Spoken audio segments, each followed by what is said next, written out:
Hi there, this is Richard from Electric Bike Report in the UK. Today we're going to take a look at the Eskute Voyager Pro. This is Eskute's latest, highest spec mid-drive model.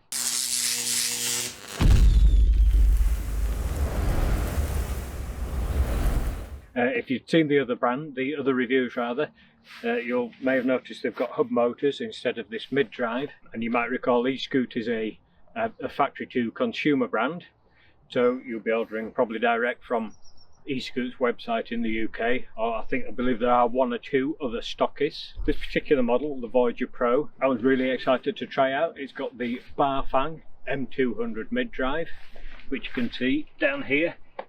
It's got a really good budget price of $1,540. That's really competitive for a mid-drive. If you're looking at things like Bosch, Yamaha Bros or Shimano mid-drives, they're going to be at least £2,000 in the main, unless you're very lucky to pick up a bargain.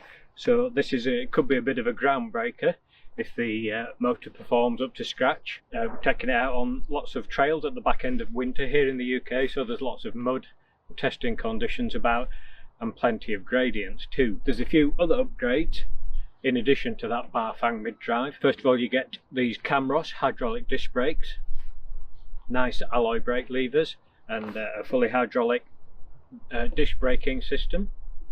You also get a couple of extra gears over and above the Voyager in the form of the L2 derailleur. Neither of these are brands we've heard of, but as on the Voyager, they perform pretty well in the test, despite the fact they're not one of the premium recognised brands like Shimano.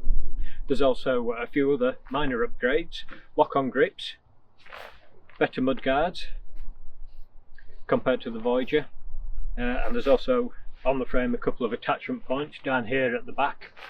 You can see whereby you could fit a rear pannier rack if you wanted to, although there are no threaded points on the seat stays here.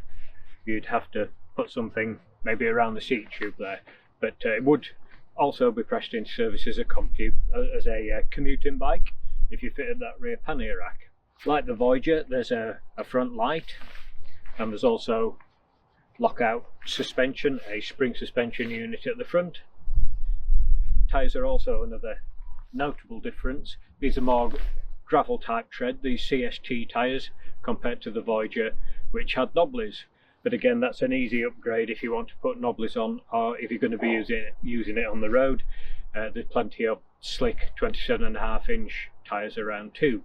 The frame itself is similar to the Voyager. There's a bit more of a dropped top tube on this frame design, but like the Voyager, the Pro version is a comfort trail bike, so it's a fairly upright riding position, riser bars, so really made perfect for trails like this kind of thing you see behind me, country tracks, towpaths, and we even took it out on some much more testing climbs just to see how far the mid-drive would go and how well it would perform on much steeper climbs.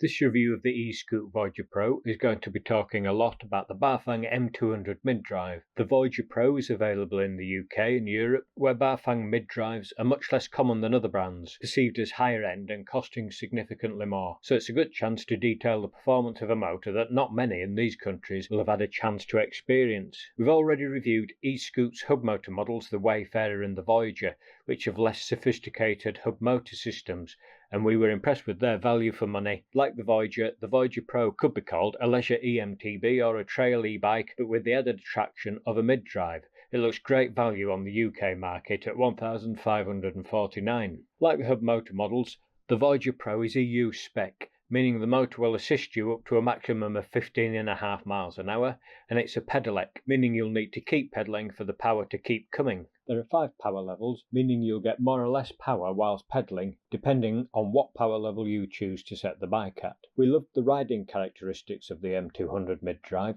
On flatter sections through country parks and along unsealed canal towpaths, it was really easy to ride. We only needed the level 1 out of 5 or no power at all. It was one of the easiest mid-drive e-bikes to ride with the power turned off that we've tried. There didn't feel to be too much resistance at all from the mid-drive motor, when it was unpowered. This really frugal use of the power on easier sections was one of the reasons the Voyager Pro returned really impressive figures, a range of over 60 miles from a 540 watt-hour battery. The motor quality of the Voyager Pro makes it a great trail e-bike for long leisure rides, a fact reinforced by the comfortable upright riding position, which gave confidence to go at reasonable speed whilst retaining control, helped by the smooth performance of the hydraulic disc brakes, and we go into more detail about those later on. Despite Bafang rating the M200 mid-drive as a city model, Eskute have chosen to put it on a trail bike. I've just been trying out the Voyager Pro on this little steep technical-ish climb here.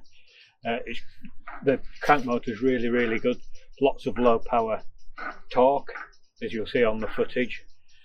As long as you just keep the pressure on the pedals, you'll still get power and traction on your rear wheel. The brakes are nice and progressive, and you get a lot of close control as you come down the slope as well. There's plenty of soft winter mud about, plenty of slippy tree roots, but it handles it all really well. It's certainly a step up from the Voyager, the hub motor model that we've tried previously. So you do get a real performance boost, both from the hydraulic disc brakes and from the Bafang M200 crank motor, mid-drive motor on it. Overall, really impressed with how it handles this kind of steepish but technical terrain. Get my weight back on that climb, pulling back on the bars, you get plenty of traction.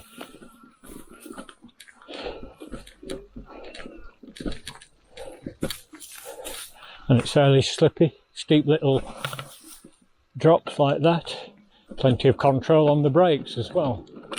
Despite an initial technical hitch with the Kamros hydraulic disc brakes, which we fixed, they worked very well. There was plenty of power to stop very quickly if needed, and they also provided quite sophisticated progressive braking, useful on our test of technical off-road handling. Finally, other standout features on the Voyager Pro were the front light and walk assist. The front light was plenty bright for unlit roads at night, and has a default auto-sensing mode that triggers the light once things get gloomy. The useful walk assist is activated by a control unit button and is useful for this kind of situation, though it's not the most powerful and you have to be careful not to knock the pedals or the assist turns off. It's over terrain like this that a mid-drive with good torque sensing, like the Voyager Pro has, comes into its own. More pedal pressure means more motor power. The Voyager Pro was smooth and comfortable to ride on the roads too. The CST Jackrabbit tyres felt free rolling, and the front suspension can be locked out if needed on smoother roads to make the bike a bit faster and more efficient. On our extended road hill climb, it wasn't the out and out fastest,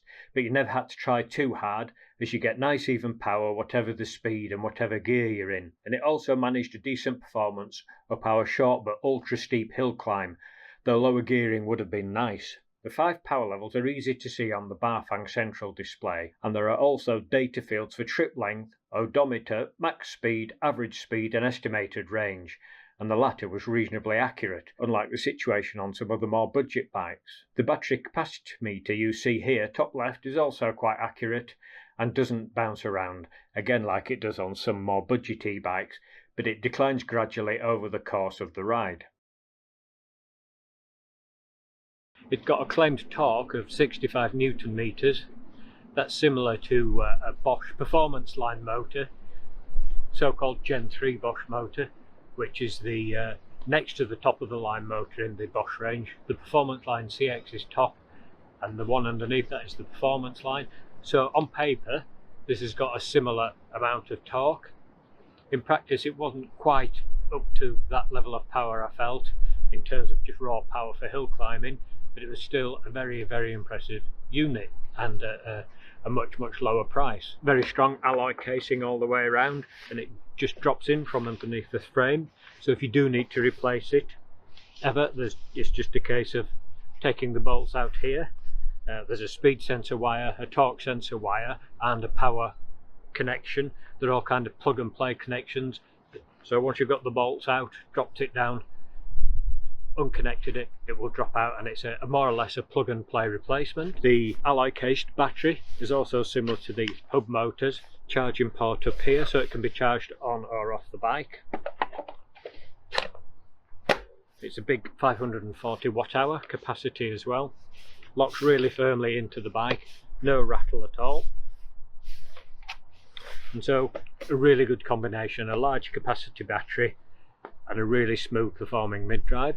The only slight issue with the mid-drive we had was very occasionally on very steep hill climbs you'd get like a mini stall where you'd have to stop pedalling and then re-engage the pedals, maybe change down a gear, but it picked up power very quickly, and that was just a very occasional problem, maybe just to do with the way the information from the sensors were picked up, but not a big deal. It's a really fantastic introduction to mid-drives if you're wanting something for a good reasonable price.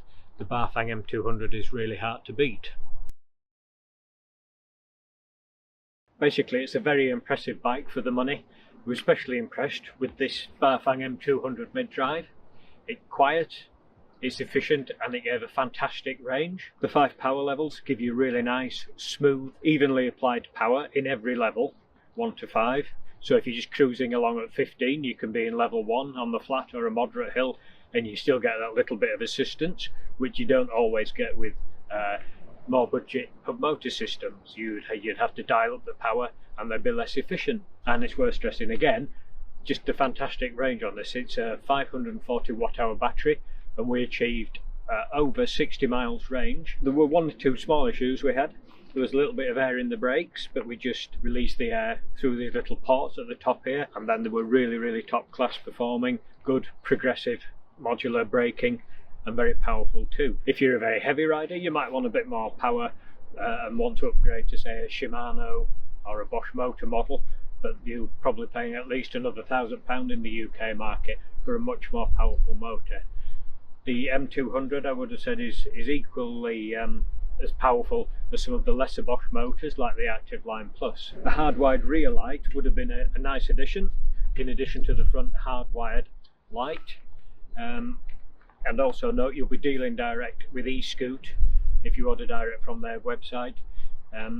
You'll be getting spares and repairs to fix any problems, most likely yourself, or having to go to a local bike dealer to get any problems fixed. Eskute at the minute don't have a widespread dealer network in the UK, but those are really minor cons given the really excellent performance and the excellent price of the Eskute Voyager Pro. Overall, it's fantastic performance at a fantastic price. Thanks for watching Electric Bike Report. You can subscribe, leave comments below, and hope to see you next time.